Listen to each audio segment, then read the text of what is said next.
Boa noite a todos. A gente vai dar início à nossa reunião dessa noite, chamando a Giovana para ler uma página para a gente.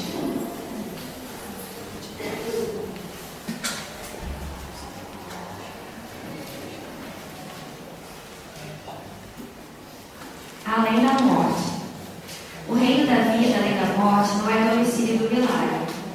Passa o corpo em trânsito para a natureza inferior que lhe atrai os componentes.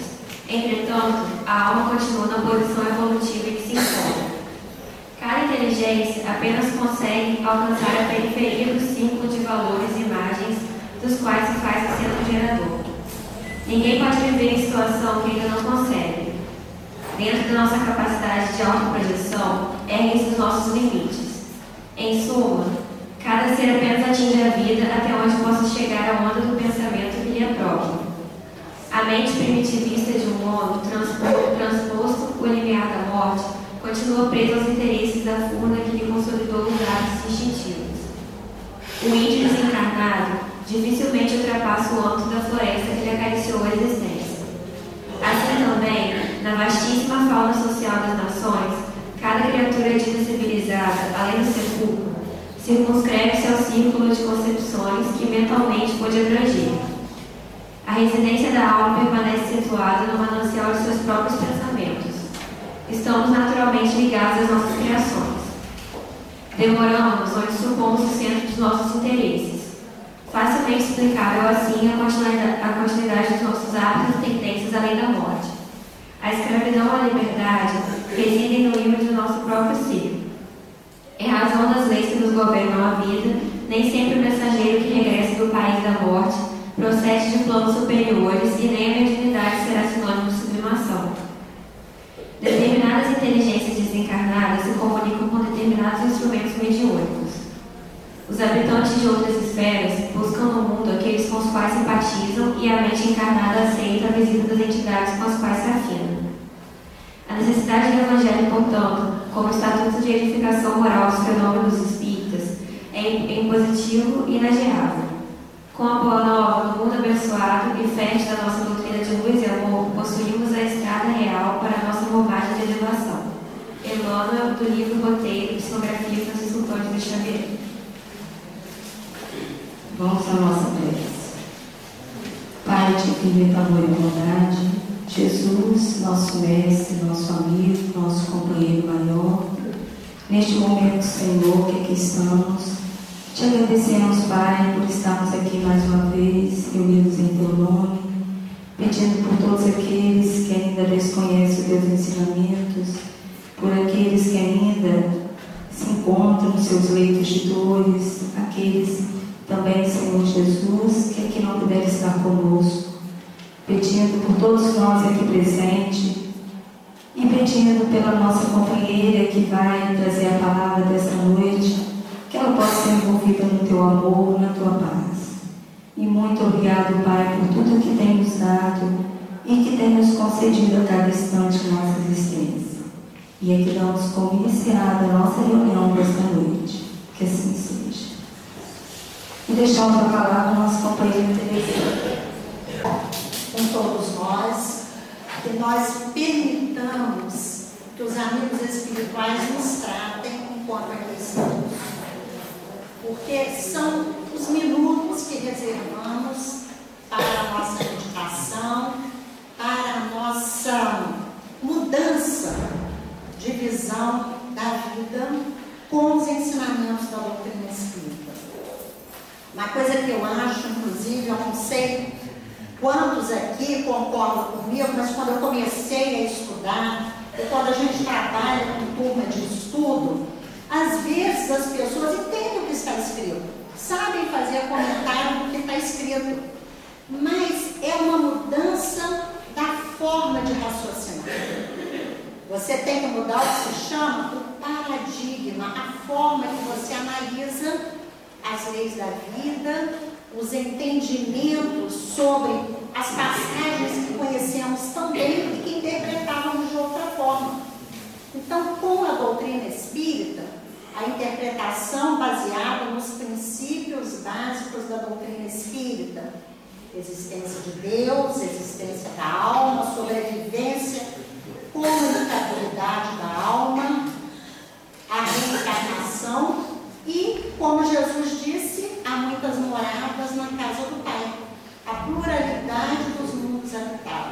Então, nós passamos a interpretar o Evangelho de Jesus baseados nesses princípios. Por isso, em muitas ocasiões, a nossa forma de analisar não condiz com a de companheiros de outras denominações religiosas, porque eles não abraçam os princípios que abraçamos. E não devemos nos preocupar com isso, porque cada um interpreta, por isso o Evangelho diz, segundo o Espiritismo. O professor Deolindo Amorim diz, o budista vai interpretar segundo o budismo, o católico segundo os princípios católicos, o protestante também. Então nós estamos aqui analisando, e para que esse conhecimento nos ajude a que realmente o Espiritismo funcione como um consolador na nossa vida. Esse capítulo de hoje, que é o 17, eu sempre achei e continuo achando assustador, porque Jesus disse, sede perfeitos. Eu acho isso uma coisa terrível, porque estamos muito longe da perfeição. E esse convite, quando olhamos à primeira vista, já nos afasta. Como ser perfeitos? Eu tenho consciência do que eu sou. E tenho certeza de que a perfeição está muito longe de mim. Então, como seguir o que Jesus falou? Então, começa o capítulo, o nosso item mais à frente, só para lembrarmos, ele diz, mas eu vos digo, amai os vossos inimigos, fazei bem aos que vos odeiam, e orai pelos que vos perseguem e caluniam.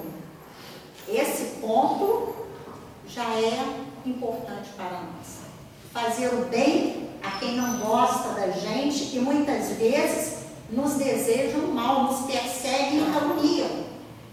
E nós entendermos, muitas vezes a pessoa chega para a gente e diz, mas eu não consigo nem rezar por essa pessoa. Ela me prejudicou tanto, a mágoa ainda é tão grande. Coloca o nome na caixinha no centro. Peça alguém para colocar na reunião de radiação, até chegar o momento que nós mesmos conseguiremos fazer a nossa oração por essa pessoa. É um instrumento da perfeição. Não é fácil, não teremos essa conquista de uma hora para outra, mas é exercício. Como diz Emmanuel, a disciplina antecede a espontaneidade. Começamos a fazer porque percebemos que é melhor para nós, até chegar o momento em que faremos isso naturalmente. Não entenderemos outra forma de agir. E Jesus continua na passagem que está em Mateus, para serdes filhos de vosso Pai que está nos céus, o qual faz nascer o seu sol sobre bons e maus, e virá chuva sobre justos e injustos. Porque se amais apenas o que vos amam, que recompensa haveis de ter? Não fazem assim os publicanos também?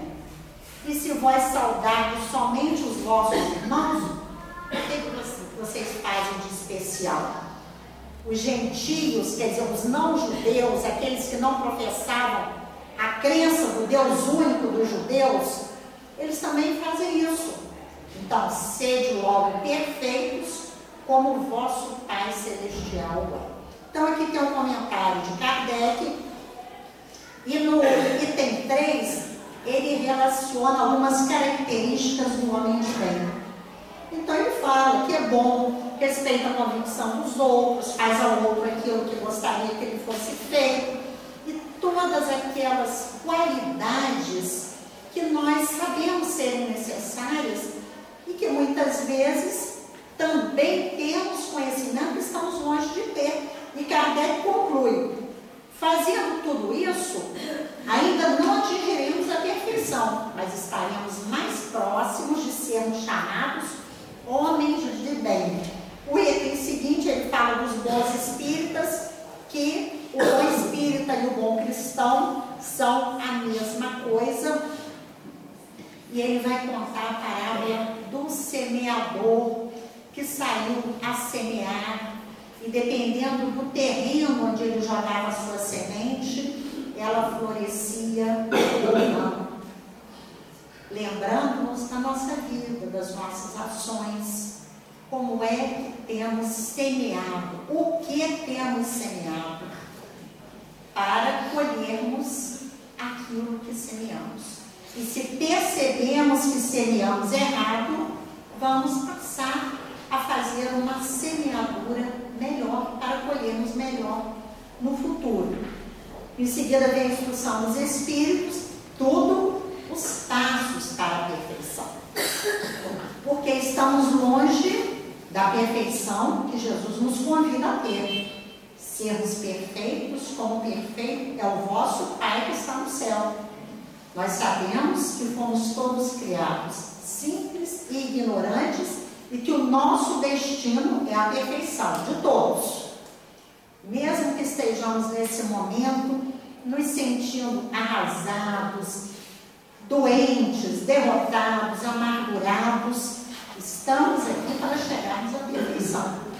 Então, a doutrina espírita nos dá passos para que isso aconteça. E respeita o nosso tempo. É claro que não respeita a nossa preguiça. Ela não fica justificando quando não progredimos por acomodação, por preguiça, mas ainda somos espíritos imperfeitos. Então a nossa caminhada é lenta. Às vezes nós vemos pessoas muito boas, um comportamento equilibrado, e de repente ela tem um desajuste e você diz, ela regrediu. Não é que ela tenha regredido. Ela queria ser como ela se manteve durante muito tempo. Mas é que o seu instinto, aquilo que ela ainda traz no seu íntimo, falou mais alto naquele momento. O importante é levantarmos, percebermos onde nos desequilibramos e continuar a caminhada. Porque estamos aqui para isso, e o mundo espiritual não espera que sejamos perfeitos da noite para o dia. Então aqui Kardec vem as instruções dos Espíritos, fala do dever, da virtude, e vai falar dos superiores e dos inferiores. Então, quem são os superiores? Quem são os inferiores? O nosso item, que é o 11, dessas instruções dos Espíritos, trata de cuidar do corpo e do espírito. É uma questão que durante muito tempo ficou entendida de uma forma equivocada. Porque para eu ser uma pessoa espiritualizada, eu deveria deixar o meu corpo de lado. A vaidade é um pecado, é um erro, eu não estou evoluindo se eu sou uma pessoa vaidosa, se eu quero estar sempre bem apresentada. Quando eu me equivocava, eu tinha que me martirizar para castigar o meu corpo. Então, durante muitos séculos, as pessoas entenderam isso. Lembramos que Francisco de Assis considerava a personalidade do milênio, do segundo milênio da história, um espírito de grande evolução, mas ainda imbuído do sentimento, das atitudes do momento em que viveu, em plena Idade Média, ele se martirizava. Porque era um jovem e sentia muitas vezes as tendências do seu organismo ou as reações que ele não queria mais ter, e ele martirizava o seu corpo. A igreja adotou o martírio, os conventos, os seminários pregavam que a pessoa deveria se martirizar fisicamente, fazer os jejuns em algumas ocasiões para se purificar do pecado. Eu errei, então eu vou fazer uma promessa, eu vou me martirizar para castigar o meu corpo pelo meu erro. Mas vem a doutrina espírita e nos diz que o errado não é o corpo. É muito mais difícil. Porque eu castigar o meu corpo é até fácil. Eu me castigo, pronto, me penitenciei e acabou. Mas a origem do mal, onde ele reside, ou a origem da imperfeição no nosso espírito. Não está no nosso corpo. O corpo é um instrumento de que o espírito se utiliza. Mas se o espírito já é evoluído, o corpo não terá as tendências negativas. Então nós vemos, antes de lermos aqui, íamos analisando os comentários do Evangelho. Nós temos no Livro dos Espíritos, quando trata da lei de conservação, Kardec intitulou Privações Voluntárias, Mortificações, porque lembrar que o Livro dos Espíritos foi escrito no século XIX. Essas privações, essas mortificações ainda estavam muito em voga. Então Kardec queria saber, e nós percebemos a acuidade de Kardec, a sua visão, já questionando essas posições, porque ele buscava a verdade, ele buscava o porquê das diferenças da vida, o porquê dos sofrimentos, porquê que uns sofrem mais do que outros. Eram questões que sempre o haviam inquietado. E essa é uma questão primordial. Será que vale a pena, eu devo, quando cometo algum ato que não está correto, eu mortificar o meu corpo? Então, aqui nas questões 718 até 27, ele trata disso. Mas ele diz, a lei de conservação nos obriga a prover as necessidades do corpo? Sim, pois sem a saúde e o trabalho, sem a saúde, o trabalho é impossível. Então, estamos aqui para evoluir. Lembrando da questão 132 do Livro dos Espíritos. Qual o objetivo da encarnação dos Espíritos? Chegar à perfeição. Evolução. Como é que eu vou evoluir se o meu corpo está fraco? Se eu martirizo o meu corpo em função de determinada falha do meu espírito. Então, conservar o corpo é obrigação nossa, faz parte dessa lei, uma das 10 leis morais, a lei de conservação. Mas aí Kardec quer saber se o homem é condenável por buscar o bem-estar.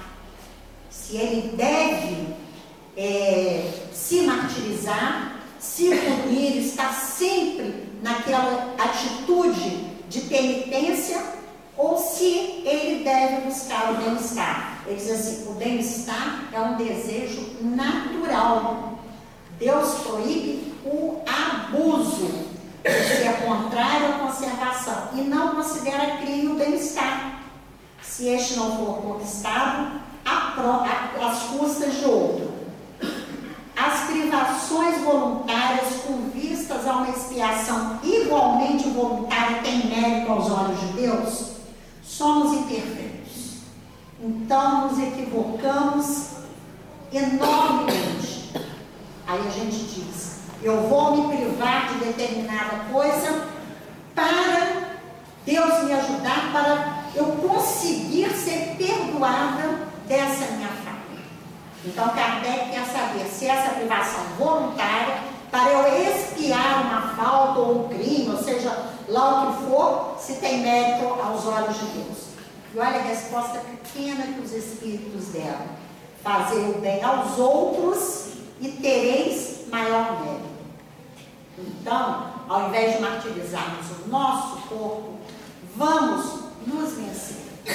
Vamos fazer o bem, que é o mais importante. E ele pergunta, mas de qualquer forma, Kardec reforça, mas tem privação voluntária que seja meritória? Ele diz, apenas aquela que você faz, você se priva dos bens, dos prazeres inúteis, daqueles que são realmente desnecessários, e os Espíritos disseram, porque esse comportamento, quando eu começo a buscar os prazeres realmente que engrandeçam o meu espírito, eu começo a me libertar da matéria. Mas lembrar que nós vamos ver no nosso texto do Evangelho que vivemos no mundo material. Então, temos necessidades materiais. E de acordo com o nosso poder aquisitivo, nós podemos e devemos atendê-las, mas lembrando sempre do que os Espíritos dizem, sem o abuso, sem pensarmos que nós somos toda aquela conquista, toda aquela aparência que conseguimos ter. Vivemos nesse mundo e devemos atender às suas exigências. É uma pessoa de sociedade, tem os seus compromissos sociais, vamos atender, vai se vestir bem, ter joias, tudo que o seu poder aquisitivo permitir. Mas lembrando que tanto a riqueza quanto a miséria são provas pelas quais podemos passar. Precisamos de passar por elas. E como é que vamos enfrentar? Eu sou rica, tenho uma condição financeira maravilhosa, posso ter joias, roupas maravilhosas, tenho obrigações na sociedade, mas eu não vou viver apenas em função desse meu poder aquisitivo. Eu não vou viver apenas para mim mesmo. Essa minha possibilidade, essa minha riqueza deve redundar em benefício do próximo também. Porque a riqueza parada nas mãos de poucos, ela não aproveita ninguém e muitas vezes impede que se faça muito bem. A questão seguinte também, Kardec pergunta: a vida de mortificações no ascetismo tem sido praticada desde toda a antiguidade nos diferentes povos. É ela meritória sob algum ponto de vista? Os ascetas, eles se isolavam da sociedade para atingirem a perfeição. E ali se privavam das coisas, se martirizavam para chegarem achando que com isso se aproximavam de Deus. O Kardec, isso ainda estava em vigência. Kardec quer saber, mas as pessoas têm a boa intenção. Qual o mérito que isso tem? Perguntai a quem isso aproveita e tereis a resposta. Em vários itens no Livro dos Espíritos eles respondem qual utilidade, para quem é útil. Então, essa pessoa que está lá se isolando, muitas vezes poderia ser um elemento útil na sociedade, convivendo com as demais pessoas, levando instrução, levando socorro aos necessitados. Ela se isola para que ela, sozinha, evolua. Se não serve ao que a pratica e o impede de fazer o bem, é egoísta. Qualquer que seja o pretexto sob o qual se disfarce. Então a pessoa pode usar 1000 pretextos. Ela está sendo egoísta. É claro, porque qual é a nossa dificuldade? É a convivência. Se eu tenho dificuldade de relacionamento, o difícil é eu conviver aqui com a pessoa. Se eu me afasto, se eu fico isolado, eu posso ser considerada até santo. Eu tenho a historinha deste livro, Jesus no Lar, que é um livro maravilhoso, agora a capa é outra, que fala que a pessoa queria ser santa e se isolou. E ficou totalmente isolada, as pessoas a consideravam santa e iam pedir conselhos a ela. Mas cada um que chegava, eu estou pensando em abrir um negócio. Não faça isso. O dinheiro é a perdição do mundo. Eu estou pensando em me casar. De jeito nenhum.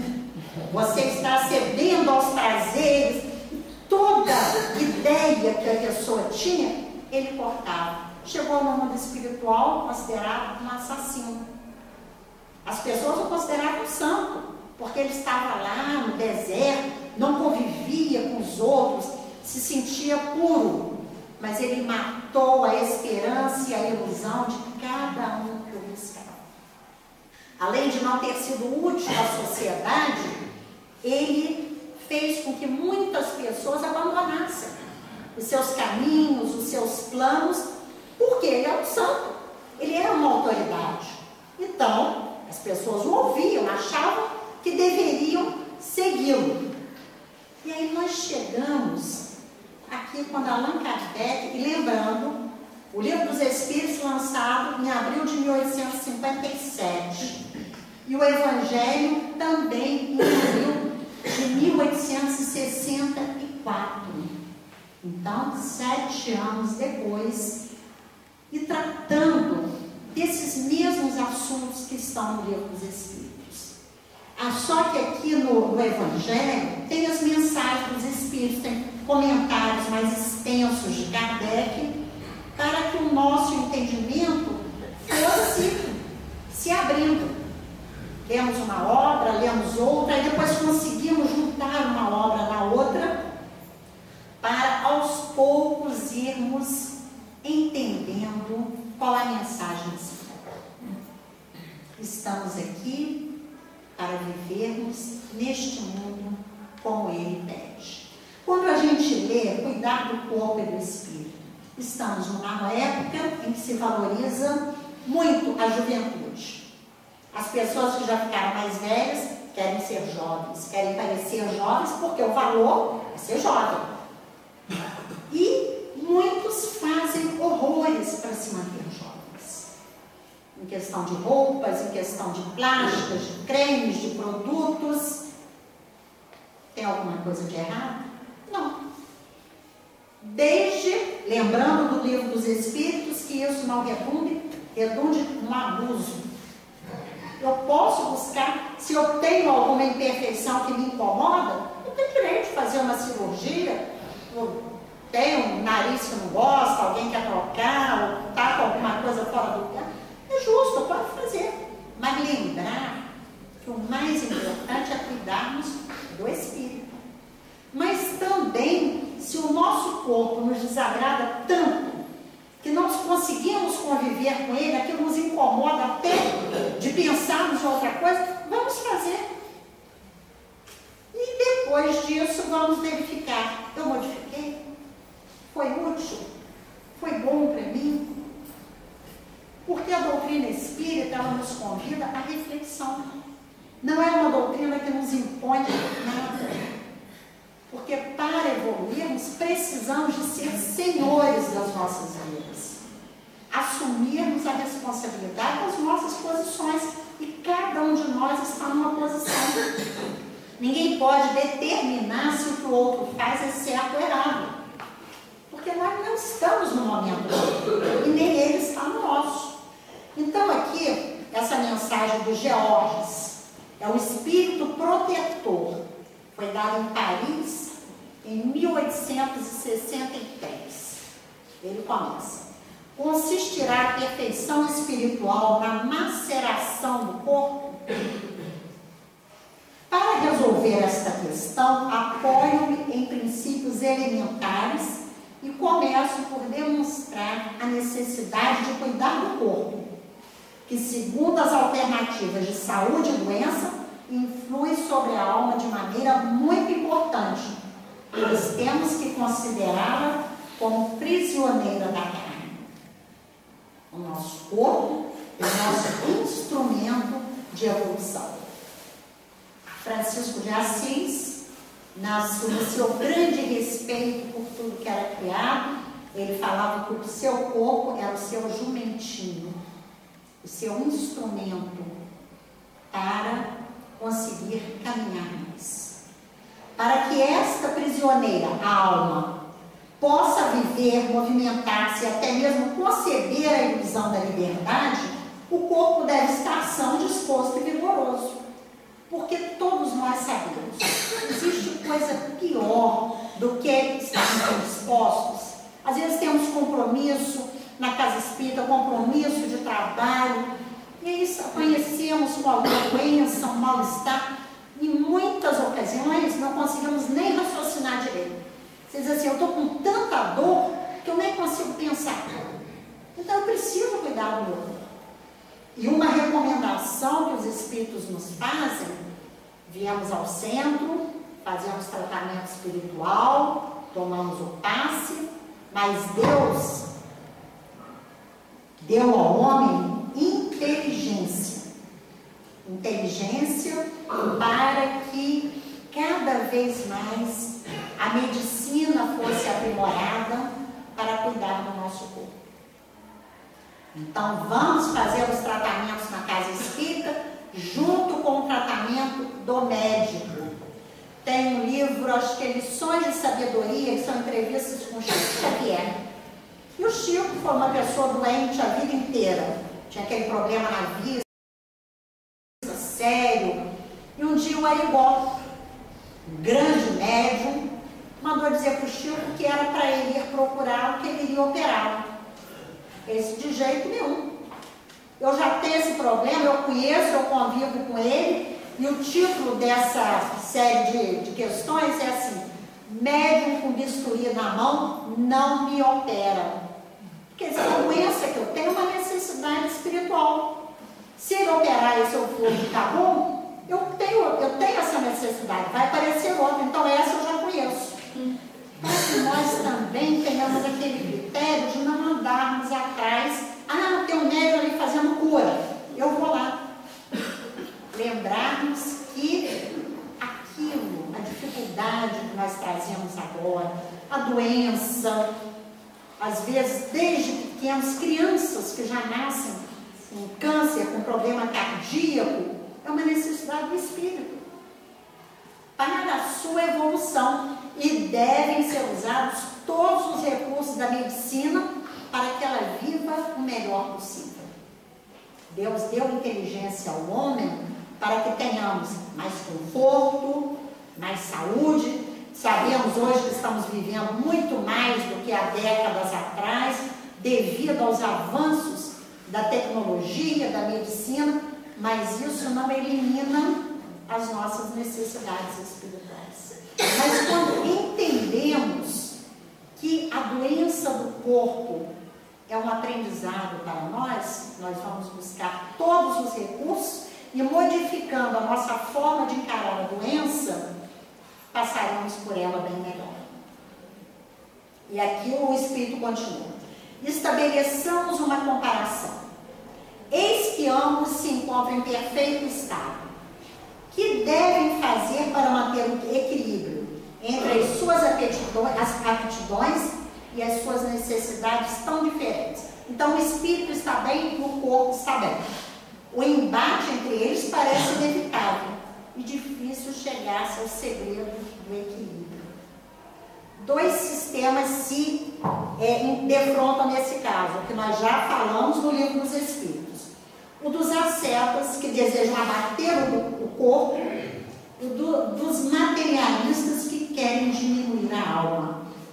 Duas violências tão sensatas uma contra a outra. Ao lado dessas, fervilha a multidão dos indiferentes. Acha que muitas vezes essas coisas não deveriam acontecer, e Kardec diz: sem convicção nem paixão, amam com fraqueza e passam a vida sem amor, sem paixão. Aí eu pergunto: onde é que está a sabedoria? Onde está a ciência de bem viver? Porque é o que nós buscamos. Nós também queremos saber até que ponto eu posso ir. Em parte alguma. E esse é um problema enorme que ficaria sem solução, sem essa visão que a doutrina espírita nos diz. Ele diz assim: sem o auxílio aos pesquisadores, para demonstrar as relações que existem entre o corpo e o espírito. Não temos um corpo, temos um espírito separadamente. Nós somos um espírito que habitamos um corpo necessário à nossa evolução. E ele continua aqui a dizer: amai, pois, a vossa alma, mas cuidai também do corpo, instrumento da alma.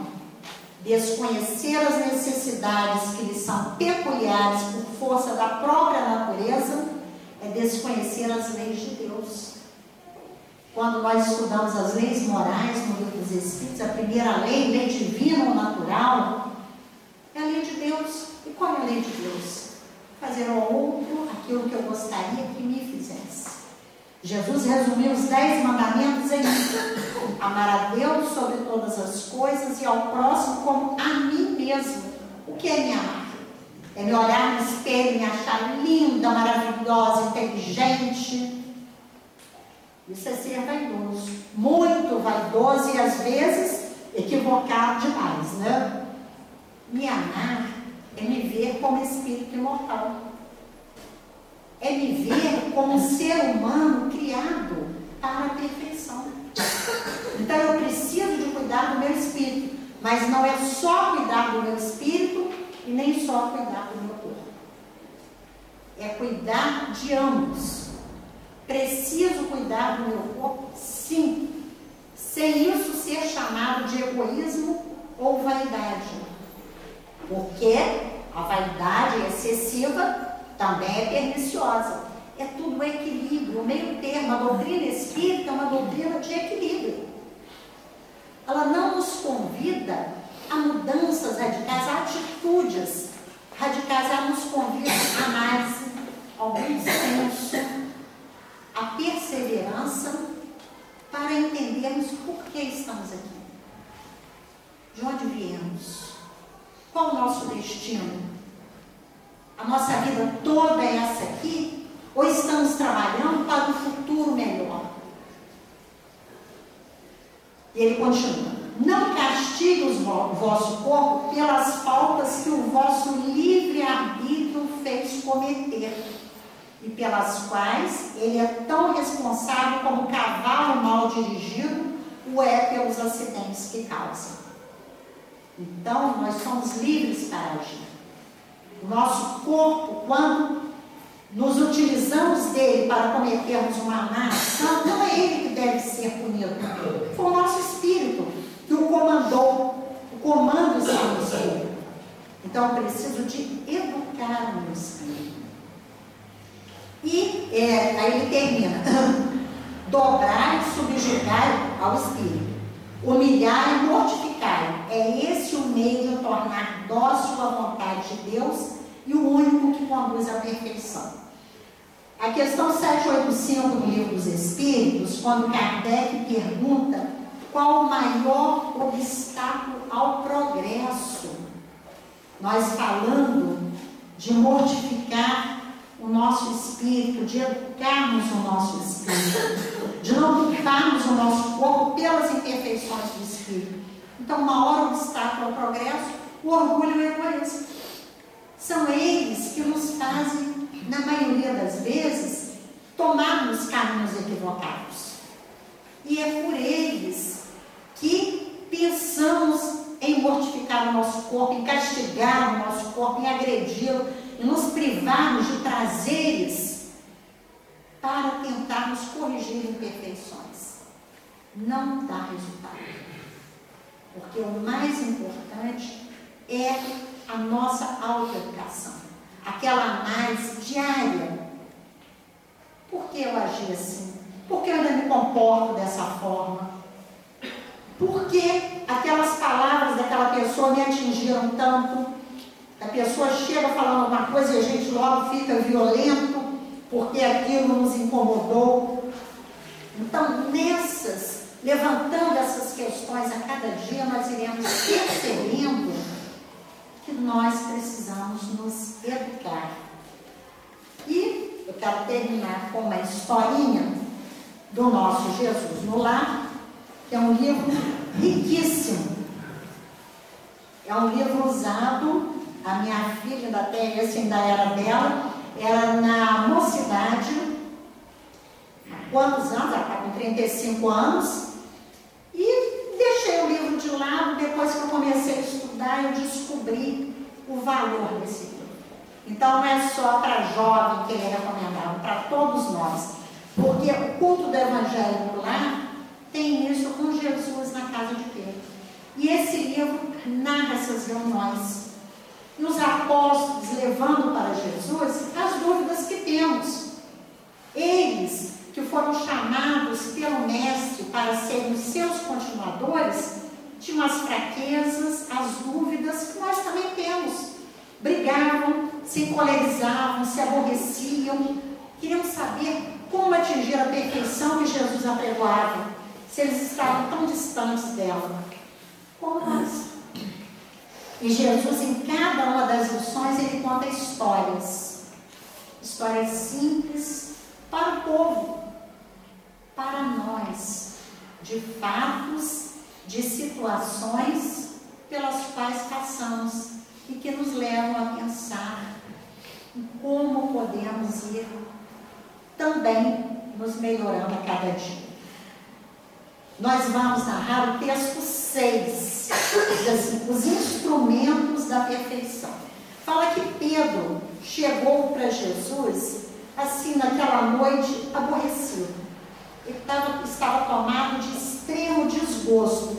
Tinha brigado com os parentes que foram brutais com ele, não tiveram consideração nenhuma. Fala que o velho tio tinha acusado de lapidador dos bens da família, o primo quis brigar com ele em praça pública, e ele chegou muito carrancudo, muito desequilibrado perto de Jesus.